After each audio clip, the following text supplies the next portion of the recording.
find, and I know the prosecution takes issue with this one, that Mrs. Crumbley was actually, in fact, a hypervigilant mother.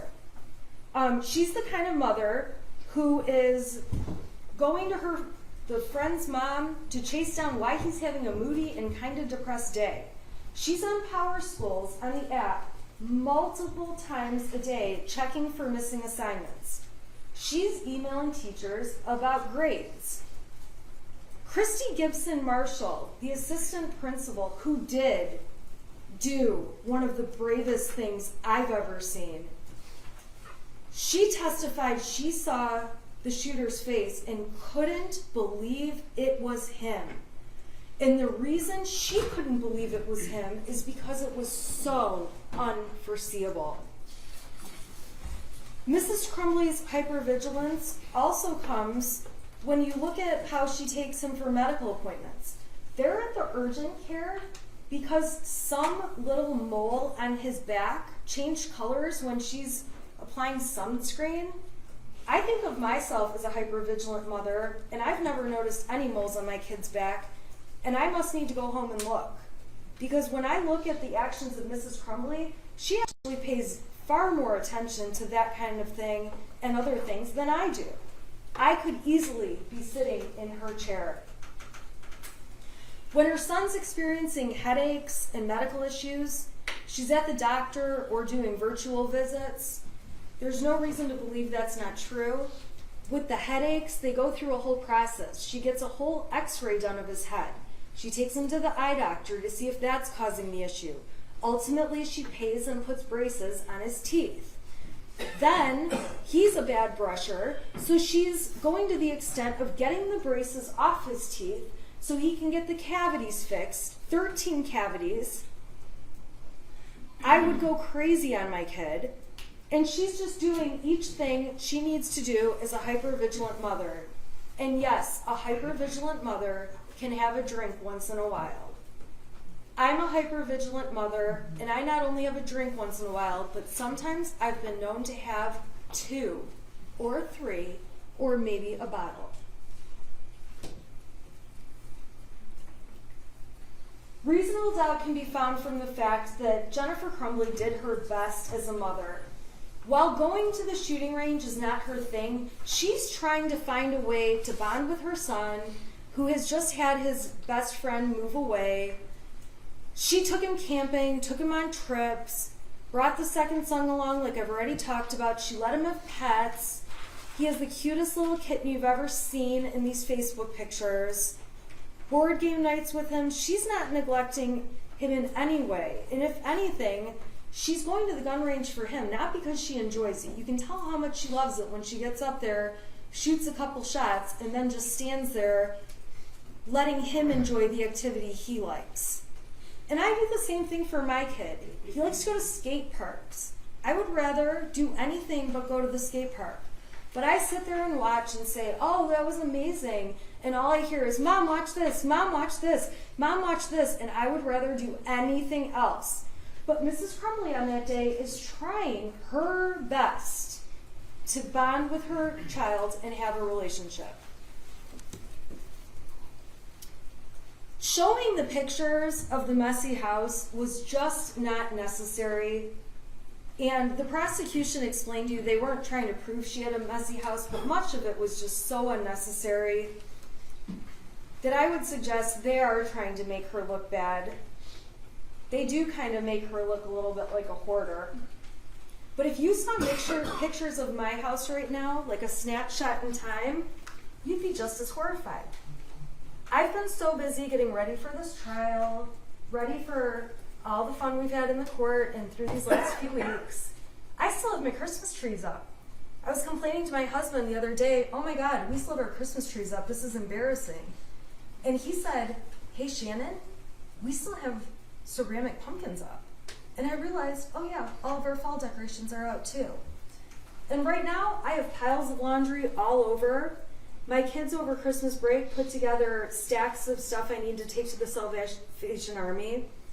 I have donations of my own that need to go. My house right now, if they did a search warrant today, would look just as bad as Mrs. Crumbley's and it says nothing about me parenting my child. If anything, when I come home from work, I make a deliberate decision. All right, listen, I can run around this house for 3 hours and try to get as much as I can done, or I can sit on my couch and watch old episodes of the Kardashians with my daughter. And I believe my time is better spent hanging out with her watching trashy TV than cleaning up my house because I get a chance to spend time with her. And Mrs. Crumbley was the same kind of mom. She was waiting until the holidays to have more time. She said she was going to clean her son's room. I would be screaming that I would make my son clean his room, but regardless, the project coming up was going to be to get those rooms in order. But at that point in the year when the holidays are coming up and you're getting ready for all of it and going through Thanksgiving, it does get to a point where you do have boxes piling up and you're just trying to get through those last days of school to get to Christmas break.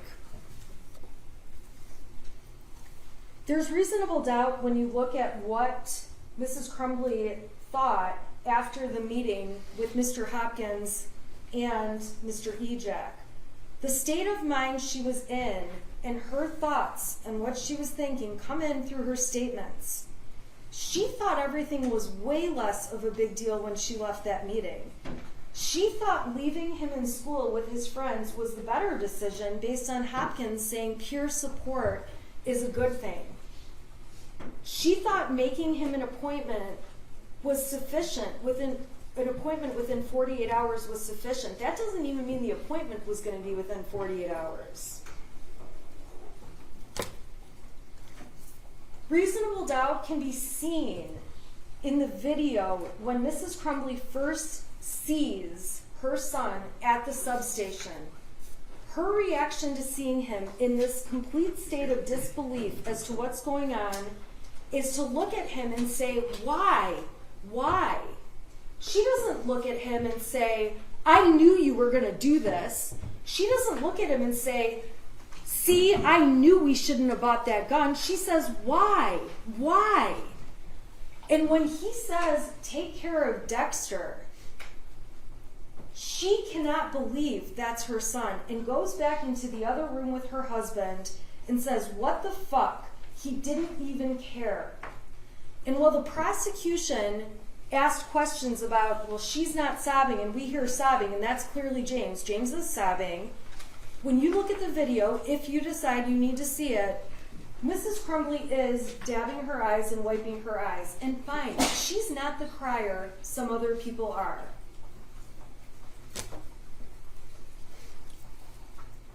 Reasonable doubts can come from the statements in the heat of the moment at the substation when Jennifer Crumbley is in a state of shock trying to answer their questions. She says, he's never done anything bad. This is after she already has somebody saying you really should have a lawyer there. She's still just talking about what the truth is. He's never done anything bad. One of the parents says he's a perfect kid.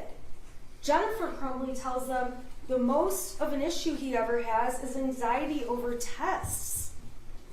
Jennifer Crumbley tells them everything was fine this morning.